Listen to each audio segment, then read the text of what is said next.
Hallelujah, praise the Lord. கர்த்தர் நல்லவர், அவருடைய கிருபை என்றும் உள்ளது. இந்த காலை வேளையிலுமாய் கூட மறுபடியும் நாம் சந்திக்க இந்த அதிகாலையில் அநேகர் நீங்கள் 6 மணிக்கே வந்து காத்திருக்கிறீர்கள். அந்த அவங்க அப்லோட் பண்ண உடனே நீங்கள் அநேகர் பார்க்கிறீர்கள். எங்களுக்கு அது மிகுந்த உற்சாகத்தை கொடுக்கிறது. கர்த்தர் உங்களை ஆசீர்வதிப்பாராக. தொடர்ந்து நீங்கள் இந்த கைரோஸ் நிகழ்ச்சிகளை பார்த்து நீங்கள் சந்தோஷப்படுங்கள், மற்றவர்களுக்கும் சொல்லுங்கள். இந்த வசனங்கள் வார்த்தைகள் எல்லாம் உங்களுக்கு பிரயோஜனமாக இருக்குதா என்பதை எங்களுக்கு தெரியப்படுத்துங்கள். கர்த்தர் உங்களை ஆசீர்வதிப்பார். எங்களுக்கும் அது உற்சாகத்தை கொடுக்கிறதா இருக்கிறது. Praise the Lord. இன்றைக்கும் நாம் கர்த்தருடைய வருகைக்காய் காத்திருக்கிற நாம் செய்ய வேண்டிய இன்னொரு காரியத்தை உங்களுக்கு நான் சொல்ல விரும்புகிறேன். அது என்னென்றால், தேவன் நமக்கு அடிப்படை உபதேசங்களை கொடுத்திருக்கிறார். நமக்கு ஒரு சட்டத்திட்டம் இருக்குது. நாம் தாந்தோன்றிகளாக இருக்க முடியாது. கர்த்தர் நமக்கு கற்பனைகளையும் கட்டளைகளையும் எழுதி கொடுத்திருக்கிறார். அது எல்லாவற்றையும் நமக்கு அவர் உபதேசிக்கத்தக்கதாக உபதேசிகளை நமக்காக வைத்திருந்தார். அந்த நாளிலிருந்து நமக்கு வார்த்தைகளை உபதேசிக்கத்தக்கதாக வேதபாரகர்கள், எஸ்ரா, நெகேமியா போன்றதான வேதபாரகர்கள் எல்லாம் நமக்காக கர்த்தர் வைத்திருந்தார். ஆசாரியர்கள், பரிசேயர்கள் எல்லாம் இருந்தார்கள். இப்பொழுது போதகர்களை வைத்திருக்கிறார். எல்லா இடத்திலும் மேய்ப்பர்களை வைத்திருக்கிறார். அவர்கள் எல்லாரும் நமக்கு வசனங்களை, வார்த்தைகள் எல்லாம் நமக்கு உபதேசிக்கிறார்கள். இந்த உபதேசத்தில் நாம் உறுதியாக இருக்க வேண்டும். உபதேசிக்கிறதுனா என்ன? சொல்கிறது ஒன்று, 2வது தடவை சொல்கிறது ஒன்று, ஆலோசனையாக, 3வது தடவை அதை உறுதியாய் அறுதிட்டு நம்ம கை கொள்ளும்படி நமக்கு சொல்லிக் கொடுக்குறதா உபதேசம். உபதேசம் பண்ணுகிறார்கள் என்று சொன்னால் தொடர்ச்சியாய் நாம் சொல்லிக்கொண்டே இருக்குது. கர்த்தருடைய உபதேசம் பனி துளி போல இறங்குகிறது என்று நாம் உபாகமம் 32ஆம் அதிகாரம் 1ஆம் வசனத்தில் கூட வாசிக்கிறோம். அவருடைய உபதேசம் அப்படியே பனி துளி போல இறங்குறது என்று சொல்லி. ஆகவே இந்த நாளிலுமாய் கூட அப்போஸ்தலர்களுக்கு கர்த்தர் ஒரு உபதேசத்தை கொடுத்தார். அப்போஸ்தலருடைய உபதேசம் என்னென்றால், நாம் அதை அப்போஸ்தலர் 2:42 வாசிக்கிறோம்.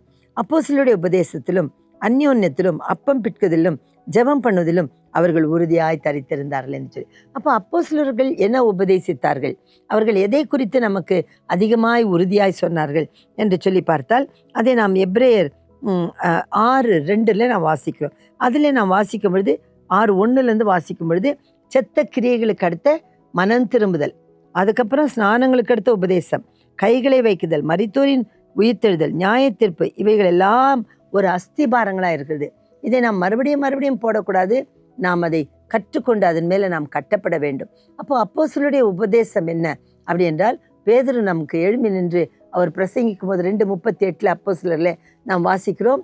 பேதுரு என்ன சொல்லுகிறார்? நீங்கள் எல்லாரும் மனம் திரும்பி பாவ மன்னிப்புக்கென்று நீங்கள் என்ன செய்யுங்க? ஞானசாரத்தை பெற்றுக்கொள்ளுங்கள். பாவ மன்னிப்பு பெறும்படி ஞானசாரத்தை பெற்றுக்கொள்ளுங்கள். இயேசுவின் நாமம் அல்லாமல் வேறே நாமம் இந்த உலகத்தில் நமக்கு ரட்சிப்புக்காக கொடுக்கப்படவில்லை என்று அவர் உபதேசித்தார். அப்போ மனம் திரும்புதல் அந்த அப்போஸ்தலருடைய அடிப்படை உபதேசமாக இருக்கிறது. மனம் திரும்பாமல் தேவனுக்கு பிரியமாக இருப்பது கூடாத காரியம். ஆண்டவராகிய இயேசு கிறிஸ்து உலகத்தில் வந்த பொழுது முதலாவது அவர் பிரசங்கித்தது என்ன? மனம் திரும்புங்கள், பரலோக ராஜ்யம் சமீபமாக இருக்குது என்று சொன்னார். ஆகவே மனம் திரும்புதல் அப்போஸ்தலருடைய உபதேசத்தில் அடிப்படையாக இருக்குது. முதலாவது மனம் திரும்பணும். 2வது பாவங்களை நாம் அறிக்கை செய்ய வேண்டியது அவசியம். பாவங்களை அறிக்கை செய்கிறவன் வாழ்வடைவான் என்று நீதிமொழிகள் நம்ம 28:13 நம்ம அதை வாசிக்கிறோம். ஆகவே நம்ம பாவங்களை அறிக்கை செய்ய வேண்டும். கர்த்தரிடத்தில் எல்லா பாவங்களையும் அறிக்கை செய்தால் அவர் அதை சமுத்திரத்தின் ஆழத்தில் போடுவார் என்று மீகா 7:19 நம்ம அதை வாசிக்கிறோம். ஆகவே அவர் மறுபடியும் அதை நினைக்க மாட்டார். ஒருவேளை நம்ம அறிக்கை செய்யாத பாவங்கள் இருக்குமானால் அது நம்ம எண்ணாகமம் 32:23 நம்ம வாசிக்கிறோம். அந்த பாவங்கள் நம்மை தொடர்ந்து வரும். யோபு 20:11 நாம் வாசிக்கிறோம். அந்த பாவங்கள் நம்முடைய எலும்புகளிலே இருந்து கொண்டு நாம் மண்ணில் படுத்துக்கொள்ளும் பொழுது அதுவும் படுத்துக்கொள்ளும். நியாயத்தீர்ப்புக்கு நாம் எழுந்திருக்கும் பொழுது அந்த பாவம் நம்மளோடு கூட சேர்ந்து எழுந்து 1 தீமோத்தேயு 5:24 நாம் வாசிக்கிறோம். நியாயத்தீர்ப்புக்கு அது முந்திக் கொள்ளுகிறது என்று சொல்லி. ஆகவே இந்த பாவங்களை அறிக்கை செய்கிறது மிகவும் ஒரு பெரிதான ஒரு அடிப்படை சத்தியமாக இருக்குது. சிலர் பாவங்களை அறிக்கை செய்யாமல் மறைத்து வைப்பார்கள், மனம் திரும்ப மாட்டார்கள். ஆனால் ஞானசானம் எடுத்துக்கொண்டு அவர்கள் பழைய மாதிரியே ஜீவிப்பார்கள். அது அல்ல. ஒருவன் கிறிஸ்துவுக்குள் இருந்தால் புது சிருஷ்டி. நம் ஞானசானம் எடுத்த பொழுது புது சிருஷ்டியே காரியம், புது சிருஷ்டியாய் நாம் மாறுகிறோம். அது 2 கொரிந்தியர் 5:17 நம்ம வாசிக்கிறோம். ஆகவே நாம் புது சிருஷ்டியாய் மாற வேண்டும். இதெல்லாம் அப்போஸ்தலர்கள் சொல்லிக் கொடுத்த உபதேசமாக இருக்குது. அப்போ கைகளை வைக்குதல் என்றால் அவர்கள் வளர்ந்து பெருகி அவர்கள் சீஷர்களை ஏற்படுத்தினார்கள். அநேகர் மேல் கைகளை வைத்து அபிஷேகித்து அவர்கள் ஞானசானம் பெற்ற பொழுது பரிசுத்தாவின் அபிஷேகத்தை பெறாமல் சிலர் இருந்தார்கள். அப்போஸ்தலர் 8:15 நாம் அதை வாசிக்கிறோம். அப்பொழுது அவர்கள் மேல் கைகளை வைத்த பொழுது அவர்கள் அபிஷேகத்தை பெற்றுக்கொண்டார்கள், பரிசுத்தாவினுடைய வரத்தை பெற்றுக்கொண்டார்கள் என்று சொல்லி பார்க்கிறோம். அப்போ கைகளை வைத்து பரிசுத்தாவின் அபிஷேகத்தினால் மக்களை நிரப்பினார்கள், விடுதலை செய்தார்கள், வியாதியஸ்தரை குணமாக்கினார்கள். அது மட்டும் இல்லாதபடிக்கு கைகளை வைத்து சீஷர்களை ஏற்படுத்தினார்கள். ஆவிக்குரிய வரங்களை அனல் மூட்டி எழுப்பதற்காக கைகளை வைத்து ஜெபித்தார்கள். இதெல்லாம் அப்போஸ்தலருடைய உபதேசமாக கைகளை வைக்குதல். அதுக்கப்புறம் மரித்தோரின் உயிர்த்தெழுதல். கண்டிப்பாய் நாம் மரித்தோரின் உயிர்த்தெழுதலை நாம் அதற்கு சாட்சிகளாய் நாம் இருக்கிறோம் என்று கடந்த நாட்டிலே கூட நாம் பார்த்தோம். அதை நாம் பலமாய் நம்ப வேண்டும். அப்போஸ்தலர்கள் அதை குறித்து சொல்லி கொடுத்தார்கள். ஆண்டவர் மரித்தோரிலிருந்து உயிரோடு எழுந்தார், நாமும் அப்படியே உயிர்த்தெழுவோம். மாம்சமான யாவரும் மரித்த எல்லாரும் ஒரு நாளிலே உயிர்த்தெழுந்திருப்பார்கள். வெளிப்படுத்தல் 20:12 வாசிக்கிறோம். சிங்காசனங்கள் வைக்கப்பட்டது, மரித்தோராகிய சிறியோர் பெரியோர் எல்லாரும் தேவனுக்கு முன்பாக நிற்க கண்டேன், புஸ்தகங்கள் திறக்கப்பட்டது என்று சொல்லி நாம் படிக்கிறோம். ஆகவே கண்டிப்பாய் மரித்தோரின் உயிர்த்தெழுதல் இருக்கிறது. அதை நாம் ஜனங்களுக்கு உபதேசமாய் சொல்ல வேண்டும். ஆமென். அடுத்தது நியாயத்தீர்ப்பு, நித்திய நியாயத்தீர்ப்பு. கண்டிப்பாய் கர்த்தர் அவனவன் கிரியைக்கு தக்க பலன் அளிக்கத்தக்கதாக நித்திய நியாயத்தீர்ப்பை வைத்திருக்கிறார். நியாயத்தீர்ப்பு நீதிமானுக்கு சந்தோஷமாய் இருக்கிறது. ஏனென்றால் அவர்கள் செய்த எல்லா நற்கிரியைகளுக்கும் தேவன் பலன் அளிக்கிற காலம் வருகிறது. அவனவனுக்கு நான் அளிக்கும் பலன் என்னோடு கூட வருகிறது என்று 22 வெளிப்படுத்தல் நாம் வாசிக்கிறோம். ஆகவே நித்திய நியாயத்தீர்ப்பு இவைகளெல்லாம் அப்போஸ்தலர்கள் போட்ட அஸ்திபாரமாக இருக்குது. இவைகளிலே நீங்கள் குறியாயிருங்கள் என்று சொல்லி. அது மட்டும் இல்லாத தானாய் நெருங்குண்டு செத்ததை சாப்பிடக்கூடாது, விக்கிரக ஆராதனைக்கு விலகியிருங்கள், வேசித்தனத்துக்கு விலகியிருங்கள். இதெல்லாம் அப்போஸ்தலர்கள் நமக்கு கொடுத்த உபதேசங்களாக இருக்குது. அது அப்போஸ்தலர் புஸ்தகத்தில் நாம் அதை அடிக்கடி அதை வாசிக்கிறோம். தானாய் நொறுங்குண்டு செத்ததை நாம் புசிக்கக்கூடாது, இரத்தத்தோடு மாம்சத்தை புசிக்கக்கூடாது. அது மட்டும் இல்லாதபடிக்கு வேசித்தனங்களுக்கும் விபச்சாரங்களுக்கும் நாம் விலகிடும். ஒருவேளை நம்ம சொல்லலாம், நான் எந்த வேசித்தனத்தில் இருக்க விபச்சாரத்தில் இருக்கேன்னு. ஆனால் உலக ஆசை, பொருளாசை ஆகிய கொலோசியர் 3:3 வாசிக்கிறோம், பொருளாசை ஆகிய விக்கிரக ஆராதனை என்று சொல்லி. அது மட்டும் இல்லாதபடிக்கு விபச்சாரிகளே விபச்சாரர் என்று யாக்கோபு 4:4 வாசிக்கிறோம். உலக சிநேகம் தேவனுக்கு விரோதமான பகையாக இருக்கிறது என்று சொல்லி. ஆகவே இதெல்லாவற்றையும் நாம் விட்டு, விபச்சாரத்தை விட்டு, வேசித்தனங்களுக்கு விட்டு, விக்கிரக ஆராதனைகளை விட்டு நாம் கர்த்தரை சேவிக்க வேண்டும் என்று அப்போஸ்தலர்கள் நமக்கு உபதேசத்தை கொடுத்திருக்கார்கள். அந்த உபதேசங்களிலே நாம் நிலைத்திருக்க வேண்டும். Praise the Lord. ஆகவே அது மட்டும் இல்லாதபடிக்கு அப்போஸ்தலர் 18:11 வாசிக்கிறோம். அவன் 1 வருஷமும் 6 மாதமும் அங்கே தங்கி தேவ வசனத்தை அவர்களுக்குள்ளே உபதேசம் பண்ணி கொண்டு வந்தான். அப்போஸ்தலனாகிய பவுல் பல இடங்களுக்கு போவார். அங்கங்கே போயிட்டு என்ன பண்ணுவார், தங்கியிருப்பார். 1 வருஷம் 6 மாதம் என்று சொல்லி பார்க்கிறோம். எபேசியில் 2 வருஷம் அவர் ஒரு வீட்டிலே இருந்து உபதேசம் பண்ணி கொண்டிருக்கிறார். அக்கல்யா, பிரிஸ்கில்லா வீடுகளில் போய் கூடார தொழில் அதை செய்து கொண்டிருக்கும் பொழுதே அவர் வசனத்தை குறித்து எங்கே போனாலும் அவர் வசனத்தை எடுத்து எடுத்து ஜனங்களுக்கு பேசினார். இந்த வாயாடி என்று சொல்லி அவருக்கு பேர் வந்தது.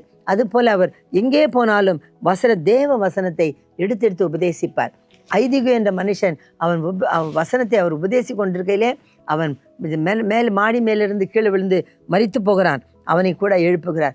மறுபடியும் போய் என்ன பண்ணுகிறார், அநேக விளக்குகள் வைக்கப்பட்ட அந்த வீட்டிலே போய் அவர் மறுபடியும் வசனத்தை உபதேசித்தார் என்று பார்க்கிறோம். அப்படின்னா என்ன, தேவனுடைய வசனங்களை எடுத்து இங்கேயும் அங்கேயும் பெரட்டி ஜனங்களுக்கு சொல்லிக் கொடுக்குது. நல்ல மனுஷன் தன் இருதயத்திலிருந்து நல்ல பொக்கிஷங்களை எடுத்து கொடுக்கிறார். ஆகவே தேவனுடைய மக்களே, நாம் தேவனுடைய வசனத்தை உறுதியாய் நாம் என்ன செய்ய வேண்டியதாக இருக்குது, மக்களுக்கு சொல்லிக் கொடுக்க வேண்டியதா, அடிக்கடி சொல்லிக் கொடுக்க வேண்டியதா, அவருடைய மனதிலே பதியும்படி அதை சொல்லுகிறது தான் உபதேசிக்கிறது. ஏன்னா 1 தடவை 2 தடவை சொல்கிறதில்ல. பிரசங்கிக்கிறது என்றால் பிரசங்கம் பண்ணிவிட்டு போகுது. ஆனால் உபதேசம் பண்ணுகிறது என்றால் அவர்களை கை கொள்ளும்படி அவர்களுக்கு நாம் உறுதியாய் சொல்கிறது தான் உபதேசம். ஆகவே இந்த உபதேசத்தில் நாம் நிலைத்திருக்க வேண்டும். அப்போஸ்தலர்கள் கொடுத்த உபதேசத்தில் பாருங்கள். இன்னும் 1 கொரிந்தியர் 1:18 நாம் வாசிக்கிறோம். சிலுவை பற்றிய உபதேசம் கெட்டு போகிறவர்களுக்கு பைத்தியமாக இருக்குது, ரட்சிக்கப்படுகிற நமக்கோ அது தேவ பலனாய் இருக்கிறது. அப்போ சிலுவை பற்றிய உபதேசம், சிலுவை பற்றி நடந்த காரியங்களை நாம் ஜனங்களுக்கு சொல்ல வேண்டும். அவர் எப்படி சிலுவை சுமந்தார், எவ்வளோ பாரமான சிலுவை, அந்த சிலுவையில் 6 மணி நேரம் அவர் எப்படி தொங்கினார், 17 மணி நேரம் தண்ணீர் இல்லாமல் இருந்தார், 17 முள்ளுகள் அவருடைய தலையிலே இருந்தது, 5480 காயங்கள் அவருடைய சரீரத்தில் இருந்தது என்றெல்லாம் ஆக்ஸ்போர்ட் யூனிவர்சிட்டி ஜனங்கள் அதை எழுதி வெளியிட்டிருக்கிறார்கள். இதெல்லாம் சிலுவை பற்றிய உபதேசமாக இருக்குது. சிலுவை என்பது பாவத்தை சுமந்து கொள்ளுகிற ஒரு இடம். நம்முடைய பாவங்களை போய் ஆண்டவரிடத்தில் கொடுத்து விட்டு அவருடைய கிருபை பெற்றுக்கொள்கிறதான் சிலுவை. ஆகவே அந்த சிலுவையிலே ஆண்டவராகிய இயேசு கிறிஸ்து நமக்கு ரட்சிப்பை கொடுத்திருக்கிறார். ஆகவே சிலுவையின் உபதேசம் ஜனங்களுக்குள்ளே அவர் கெட்டு போகிறவர்களுக்குள்ளே அது தேவ பலனாக இருக்கிற அப்படினால் சிலுவை குறித்து நாம் ஜனங்களுக்கு உபதேசிக்க வேண்டியது அவசியமாக இருக்குது. ஹல்லேலூயா. இன்னமாய் கூட நாம் வாசிக்கிறோம், நாம் சிலுவை குறித்த உபதேசத்தை சொல்ல வேண்டும். கொலோசியர் 1:28 நாம் வாசிக்கும் பொழுது, எந்த மனுஷனையும் கிறிஸ்து இயேசுவுக்குள் தேறினவனாய் நிறுத்தபடிக்கு அவரையே நாங்கள் அறிவித்து எந்த மனுஷனுக்கும் புத்தி சொல்லி எந்த மனுஷனுக்கும் எல்லா ஞானத்தோடும் உபதேசம் பண்ணுகிறோம். அப்போ இந்த இடத்துல நம்ம என்னத்தை உபதேசிக்க பண்ணுகிறோம் என்றால், ஆண்டவராகிய இயேசு கிறிஸ்துவை குறித்து நாம் உறுதியாய் பேசுகிறோம். ஏனென்றால் அவர் ஒரு கட்டுக்கதை அல்ல, ஏதோ யாரோ எழுதி வைத்த ஒரு மித்தாலஜிக்கல் ஸ்டோரி அல்ல. அவர் உண்மையிலே உலகத்திற்கு வந்தார். அதனால்தான் நம்ம இந்த நாட்களிலே பிசி கிறிஸ்துவுக்கு முன் AD என்று சொல்லலாம், அவருடைய மரணத்துக்கு பின் என்று சொல்லலாம் நாம் படிக்கிறோம். ஆகவே அவர் உலகத்துக்கு வந்தது உண்மை, வாழ்ந்தது உண்மை, மரித்தது உண்மை, உயிரோடு எழுந்தது உண்மை, பிதாவினிடத்தில் ஏறி போனது உண்மை, அவர் திரும்பி வரப்போகிறதும் உண்மை. இதுதான் கிறிஸ்துவை பற்றிய உபதேசம். இந்த கிறிஸ்துவை பற்றிய உபதேசத்தை எந்த மனுஷனுக்கும் நாம் சொல்ல வேண்டும். அது எந்த மனுஷனாக இருந்தாலும் சரி. ஒருவேளை அவன் பாவத்தில் இருக்கிறனோ, விபச்சாரக்காரனோ, குடிகாரனோ, அவனை அடிக்டடாக பாவத்தில் மூழ்கி இருக்கிற யாராக இருந்தாலும், படித்தவனோ படியாதவனோ, யாராக இருந்தால் ஏழையோ பணக்காரனோ, எல்லாருக்கும் நாம் கிறிஸ்துவின் உபதேசத்தை சொல்ல வேண்டும், கிறிஸ்துவை குறித்து சொல்ல வேண்டும். ஏனென்றால் கிறிஸ்து தான் பாவத்தின் மரணத்திலிருந்து தூக்கி எடுக்கிற ஒரு பாலமாக இருக்கிறார். பிதாவினிடத்தில் கொண்டு போய் நம்மளை சேர்க்கிறவராக இருக்கார். ஆகவே இயேசு கிறிஸ்துவை நாம் சொல்லாவிட்டால் வேற யார் அவர்களுக்கு ரட்சிப்பை கொடுக்க முடியும்? ஆகவே இயேசுவை குறித்து நாம் எந்த மனுஷனுக்கும் அவர்களுக்கு புத்தி சொல்லி அவர்களை தேறினவர்களாய் நிறுத்தும்படிக்கு அவர்களுக்கு எல்லா ஞானத்தோடும் நம்ம அவர்கள் என்ன கேள்வி கேட்டாலும் அதற்கு சாந்தமாய் அவர்களுக்கு உத்தரவு கொடுங்கள் என்று வேதம் சொல்லுகிறது. ஆகவே வேத வசனத்தில் நாம் தேறினவர்களாய் இருந்தால்தான் ஆண்டவராகிய இயேசு கிறிஸ்துவை பற்றி நாம் ஜனங்களுக்கு சொல்ல முடியும். ஆகவே இந்த நாட்களிலே நாம் கண்டிப்பாய் இந்த அப்போஸ்தலருடைய உபதேசத்திலே நாம் நிலைத்திருப்போம். கிறிஸ்துவின் உபதேசம், சிலுவை கட்டிய உபதேசம், இதெல்லாவற்றையும் நாம் ஜனங்களுக்கு அறிவிக்க வேண்டியது அவசியம். ஹல்லேலூயா, பிரைஸ் தி லார்ட். உபதேசம் என்றால் மேலே மேலே ஜனங்களுக்கு சொல்லுகிறது, கை கொள்ளும்படி அவர்களை உறுதிப்படுத்தி நடத்துகிறது தான் உபதேசிக்கிறதா இருக்குது. இந்த உபதேசத்தில் நாம் நிலைத்திருப்போம். ஜெபம் பண்ணுவோம். பிதாவே, அப்போஸ்தலர்கள் எங்களுக்கு சட்ட திட்டங்களை எழுதி கொடுத்திருக்கார்கள். பிதாவாகிய தேவன் எங்களுக்கு நீர் கற்பனைகளை எழுதி கொடுத்திருக்கிறீர். இது எல்லாவற்றையும் நாங்கள் கை கொள்கிறது மாத்திரமல்ல, இதை மற்றவர்களுக்கு நாங்கள் சொல்லி ஆண்டவரே எங்களுடைய வாழ்நாளை பிரயோஜனப்படுத்த ஆண்டவரே நீங்கள் போய் உபதேசம் செய்யுங்கள், உபதேசத்தில் நிலைத்திருங்கள் என்று சொன்னீர். இதில் நாங்கள் நிலைத்திருக்க எங்களுக்கு உதவி செய்யும். எல்லா தடைகளை மாற்றும் தைரியத்தின் ஆவினாலும் கிருபையின் ஆவினாலும் வசனத்தினுடைய வெளிப்பாடினாலும் உம்முடைய அபிஷேகத்தினாலும் எங்களை நிரப்பும் என்று இயேசுவின் நாமத்தினாலே ஜெபிக்கிறேன் ஜீவனுள்ள பிதாவே, ஆமென். Praise the Lord. கர்த்தர் உங்களை ஆசீர்வதிப்பாராக. கர்த்தருடைய உபதேசத்தில் நிலைத்திருங்கள், ஆசீர்வாதத்தை பெற்றுக்கொள்ளுங்கள். ஆமென்.